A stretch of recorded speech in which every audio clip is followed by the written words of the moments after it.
Po, tani po vlla. Tani po.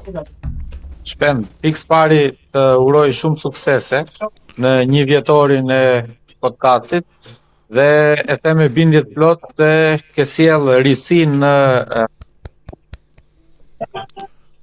Të falenderoj shumë vlla.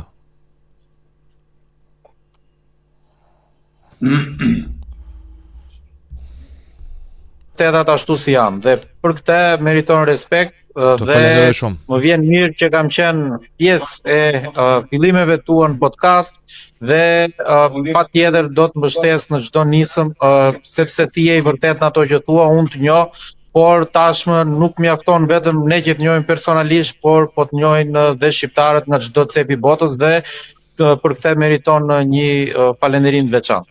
Shikoj, unë falenderoj në radhë të parë për njeriu që ti je, të uroj gëzuar ditëlindjen e njerëz, sepse ti sot bashkë me Shqipërinë dhe Tru podcastin ke ditëlindjen e 34-të, edhe Zoti të dhënë të ymër shëndet te djalit, te vajzat, te zonja, vllai, mami, babi, të gjithë bashkë vlla.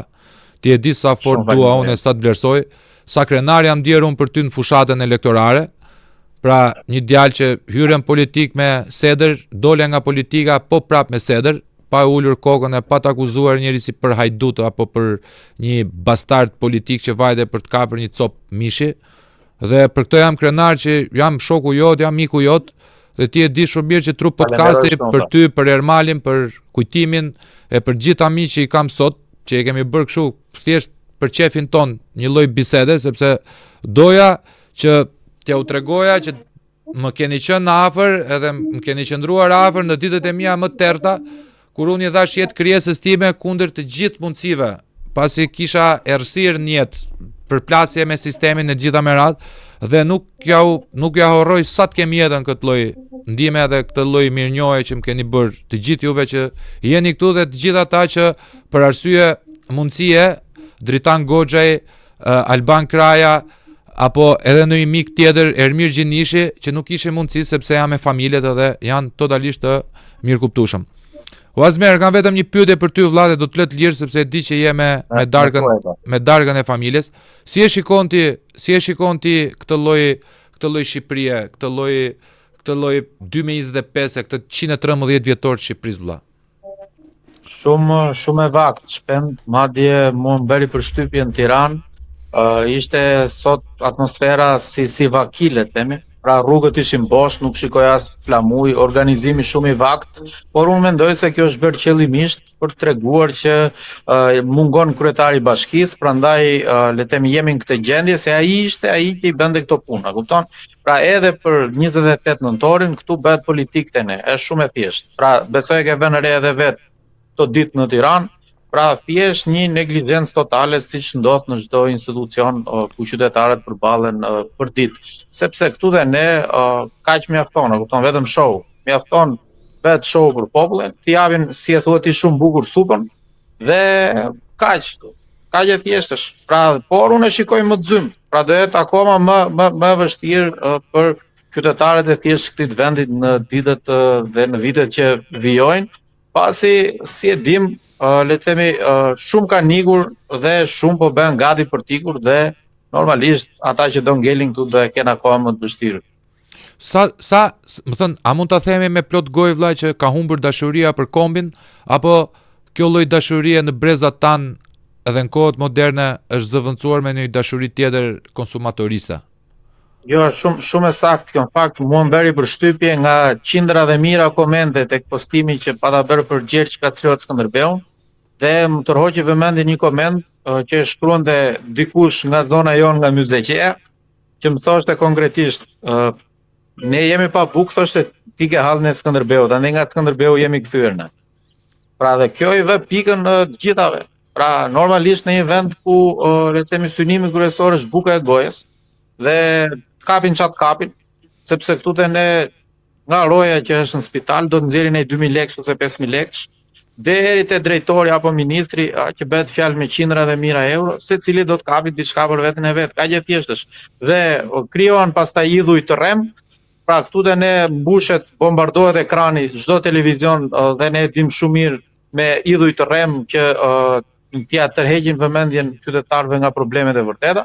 Pra po të pyesësh një fëmijë sot në gjimnas ose 9 vjeçare çfarë ka idhur, do të thotë ndaj futbollist, ndaj këngëtar të huaj që ai nuk e di fare ku i bie Shqipëria dhe absolutisht nuk njohin heronjt kombëtar të vendit ton, madje unë kam mendimin që edhe deputetët e zgjedhur, qoftë dhe të qarkut ton, meqense jemi edhe nga Pjeri, pra po ditën ata firmëtarët le të themi të pavarësisë, pra unë nuk e di, nuk dal më në televizor, kupton?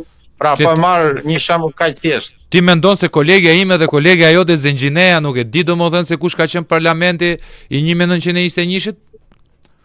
Ore, o shpend, ajo është mirë se njerëzit nuk i njohin ato tjerat, janë një ca tjera që kanë folur, por nuk i lënë të flasin. Po të dëgjojnë ato tjerat nga Divjaka andej, pra do thonë të keqen e kësaj. Pra, gjo vllajin këtu, por do kenë kohë dhe ato, e kupton, se 4 vite do dëgjojmë çuditëra. Po mirë, ne a e dim vlla, a e dim neve që Vaso Shubrilović, ky dreqi Dušan Mugosha edhe Miladin Popovići në historiografin ton quhen si heronj kombëtar. Domethënë e kanë këta pacientët i den domethënë që vrasit me pagesë të UDB-s janë heronj kombëtar këtu te neve? Po ne kemi në Tiranë shpend, le të themi aty në 21 ke shkollën Vasil Shanto, po. Pra i se Shanto fare, e kanë e Shantić. E diti historinë si. Shantić pedofil. Është pedofil, ka qenë pedofil. Po faktet historike, por problemi është se njerëzit nuk i din fare këto.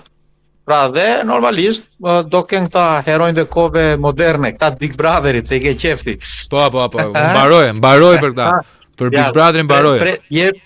Jemi në pritje të heronjve të rinj, edhe ca ditë edhe. Po mbarojnë hallet. Je di rrjeti vu. Mbarojnë hallet. Kush do t'i di këto probleme që ngreti me të drejtë në çdo podcast. Fare, pra del një aty nga hiçi 100.000 djegës për 2-3 ditë. Ka që thjesht është. Po mirë, shikoja. Ky është realiteti. Shikoja vlla, ka ndodhur në Kosovë, te ky Big Brother Kosova, kishte ndodhur se po na dilte tani, po e kontrolloja në Rilca. Një vajzë me gjyshe serbe, që i thotë je djale. Qa ke me gjyshen ti me serbe? Se ti ka palu 10 shqiptare? Pra gjysha e me serbe ti ka vrar 10 shqiptare në Big Brother Kosova, vlla. A kupton që po lejohet këto? A kupton që po lejohet? Kjo është fatkeqësi, vlla, se këta duan vetëm të shesin, marrin vetëm klikime dhe nuk i intereson asnjë lloj gjëje dhe për të normalizuar, sepse unë mendoj se ka dhe një agjendë këtu. Është si puna e këtyre që fusin te Big Brother jonë, që nuk merren vesh, janë femër, mashkull, me gjini, pa gjini. Pra në fillim ti e mban mend kur hyri i pari që ishte i gjinis që se dinte fare para 10-15 vitesh, çfarë u bë? Tani nuk e ndjen njeriu fare. Ja, kështu normalizohet, le të themi, një kauzë ose le të themi një agjendë e caktuar. Ja, kaq kollaj. Pra nuk i bën përshtypje me njeriu. Azmer, pyetja e fundit për ty vlla dhe ike. A do ta shikojmë Azmer Dulevićin një patriot intelektual të ri me aktivitet politik të ardhmen apo ke hequr dorë nga politika? Jo, shikoj, shpend, politika është aktivizëm. Po. Unë jam larguar nga një parti e caktuar, por nuk do të thotë që unë nuk do kem aktivitet politik. Sepse ka marr 5 vota, 2 vota, 1 vot, pak rëndësi ka, dhe normalisht jam një zë ndryshe. Përfaqësoj një 5 njerëz dhe normalisht nëse ata do ta mendojnë të arsyeshme që ti përfaqësoj në një të ardhme, patjetër që po. Pra, qoftë le të themi aktiv në politik ose duke mbështetur edhe dikë tjetër, pak rëndësi ka. Të falenderoj shumë që ishe me neve, edhe një herë të gjithë djegësit e Tru Podcastit, një urim të veçantë për Azmer Dulević, një vllajën ton, një patriot të ri, një intelektual të ri, i cili sot mbush 34 vjeç dhe është në të njëjtën ditëlindje me Gashi Shtajnin, Tru Podcastin. Vlla, të respektoj shumë e du fort. Falenderoj. Respekt. Të uroj edhe avokati, vlla. Të uroj edhe avokati. Përshëndet. Se gjove. Ciao vlla. Respekta.